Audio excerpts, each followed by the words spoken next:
बहुत समय पहले की बात है। सीतापुर नामक गांव में 5 सहेलियों का एक ग्रुप था जो हमेशा एक साथ रहा करती थी।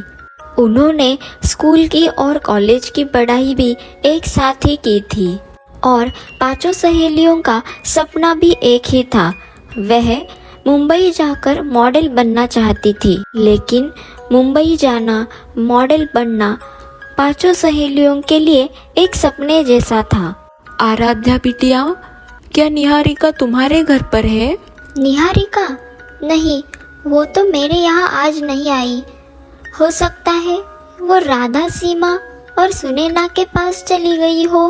अरे, वो वहाँ पर भी नहीं है और वो मुझसे लड़कर चली गई है।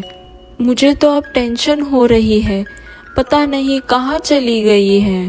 ओह अच्छा, निहारिका आपसे लड़ाई कर कर घर छोड़कर चली गई है।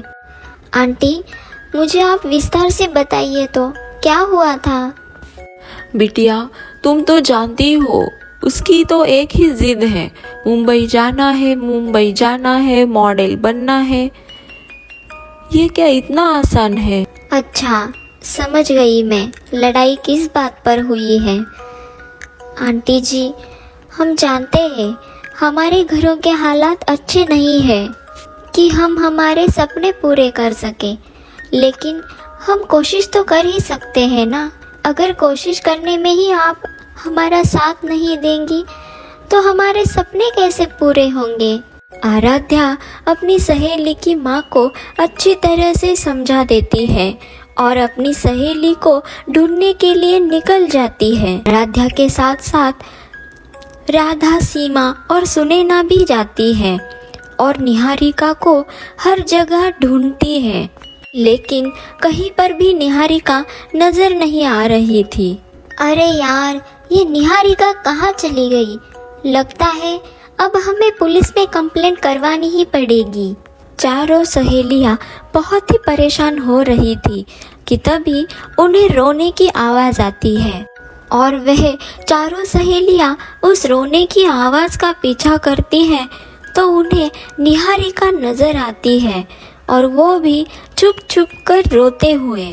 चारों सहेलियां निहारिका को उस जगह से उठाकर लेकर आती है और उससे कहती है, अरे निहारिका, क्या तुम पागल हो गई हो क्या?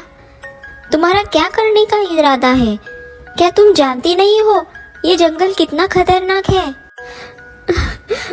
मैं यहाँ पर इसीलिए तो आई थी कि मैं जंगली जानवरों का शिकार बन जाऊं। एक ही तो सपना था और वो भी पूरा होता हुआ नजर नहीं आ रहा, मुंबई जाने का, मॉडल बनने का। और माँ भी साथ नहीं दे रही है, कह रही है जल्द से जल्द मेरी शादी करा देंगी।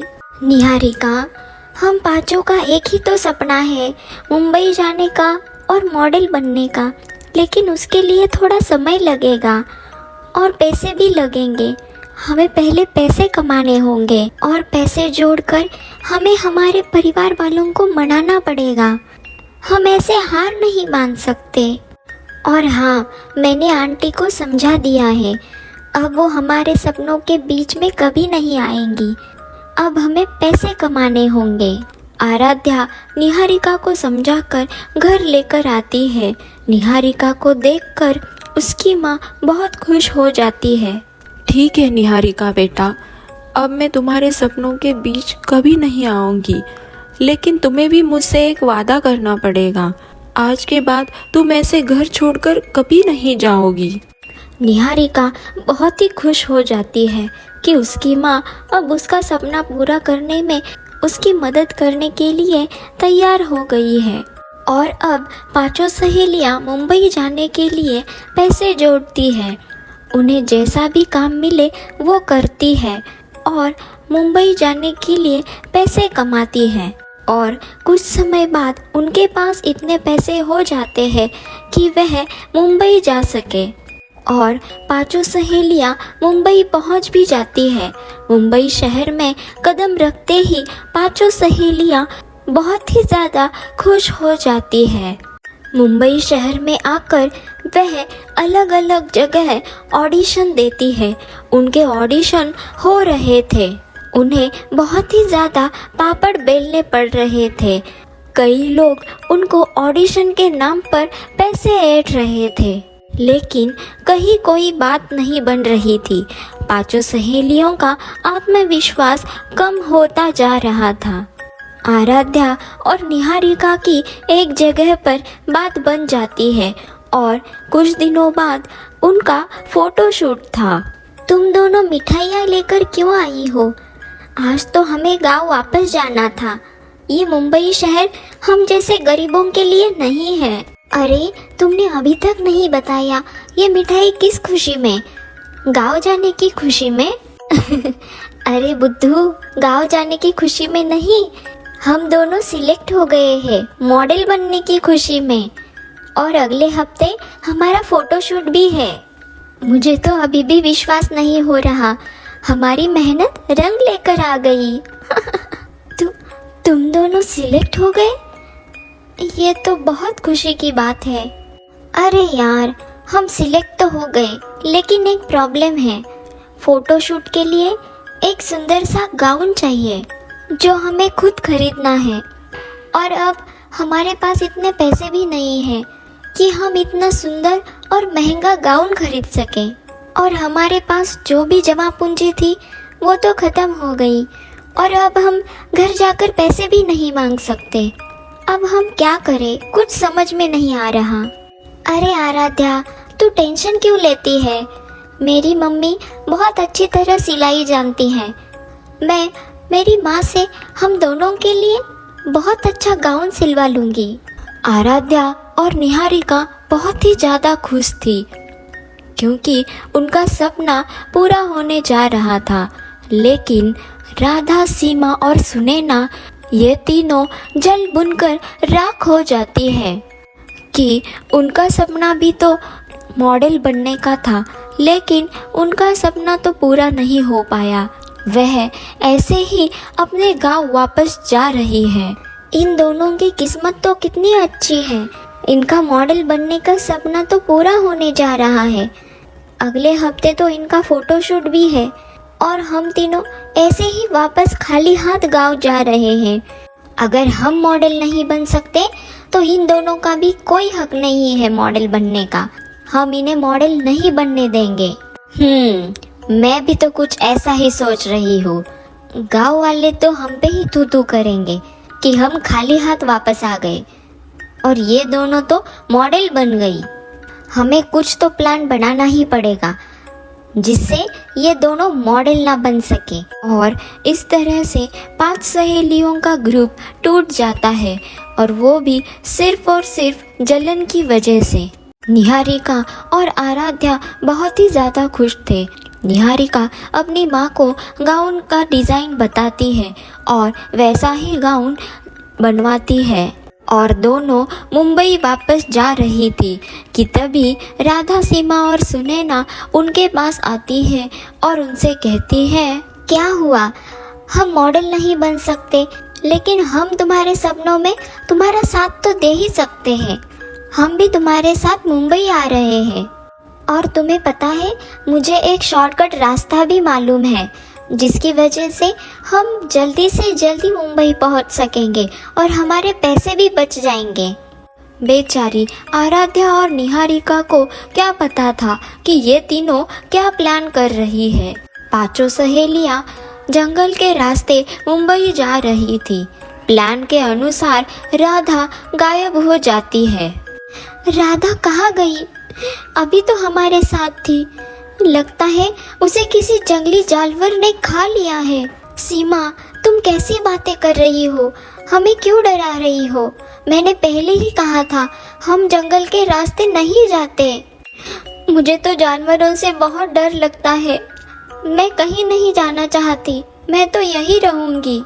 सीमा और सुनैना दोनों राधा को ढूंढने जाने के लिए मना कर देती हैं। आराध्या और निहारिका बहुत ही अच्छे स्वभाव की थी। वह अपनी सहेली को ऐसे ही बीच रास्ते में मरने के लिए नहीं छोड़ सकती थी, इसीलिए वह अपनी सहेली को ढूंढने के लिए निकल जाती है। ढूंढते ढूंढते वह दोनों बहुत ही खतरनाक जंगल में पहुंच जाती है। जहाँ पर सिर्फ जानवर ही जानवर थे और वह दोनों जानवरों के बीच में फंस जाती है।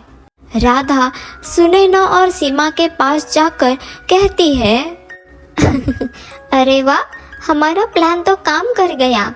मुझे नहीं पता था कि तुम दोनों इतनी अच्छी एक्टिंग कर लेती हो। अब उन दोनों की जगह हम मुंबई जाएंगे और वो दोनों जंगली जानवरों का शिकार बन जाएंगी। इस तरह से तीनों सहेलियां बहुत ही ज़्यादा खुश हो रही थी और इधर आराध्या और निहारिका जंगली जानवरों के बीच में जिंदगी और मौत की लड़ाई लड़ रही थी। दोनों सहेलियां जानवरों के बीच में फंसने की वजह से बहुत ही ज़्यादा रो रही थी, लेकिन तभी वहाँ अचानक एक जोर की हवा आती है और वह सभी जंगली जानवर वहाँ से गायब हो जाते हैं और वह जंगल एक खूबसूरत बगीचे में बदल जाता है। तभी वहाँ पर एक सुंदर परी आती है। परी को देखकर दोनों सहेलियाँ चौंक जाती हैं। तुम दोनों सहेलियाँ बहुत ही अच्छे स्वभाव की हो।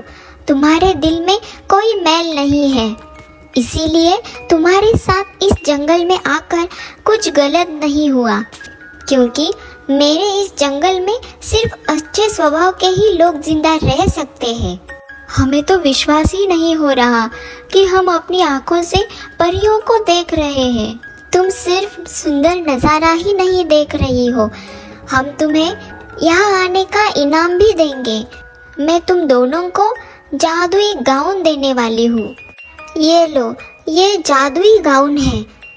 इसे पहनते ही तुम और भी ज़्यादा सुंदर हो जाओगी और तुम जो भी चाहती हो वो तुम्हें मिल जाएगा। ये हमारी तरफ से एक छोटा सा तोहफा है तुम्हारे लिए। परी जी, आप अगर बुरा ना माने तो हम हमारी सहेलियों के लिए आपसे जादुई गाउन मांगना चाहते हैं। हमारी 3 सहेलियां और है, वो बहुत ही अच्छे स्वभाव की है। हमारी एक सहेली गुम गई थी, हम उसे ही ढूंढते हुए यहाँ आए थे। वो भी मॉडल बनना चाहती है। अगर आपके जादुई गाउन मिल जाते तो उनका भी सपना पूरा हो जाता। हाँ हाँ, क्यों नहीं। हम तुम्हें परियों के जादुई 5 गाउन देते हैं तुम 5 सहेलियों के लिए, और हम तुम्हें शुभकामनाएं देते हैं कि तुम्हारा मॉडल बनने का सपना जल्द ही पूरा हो जाए। लेकिन हाँ, तुम्हारी बाकी की सहेलियां भी तुम्हारी तरह होनी चाहिए। उनके मन में कोई मैल नहीं होना चाहिए, वरना इस जादुई गाउन का परिणाम उल्टा भी हो सकता है। ऐसा कहकर परी 5 सहेलियों के लिए 5 जादुई गाउन देती है। निहारिका और आराध्या बहुत ही ज़्यादा खुश होती है और वह दोनों राधा, सीमा और सुनैना के पास जिंदा सही सलामत आ जाती है।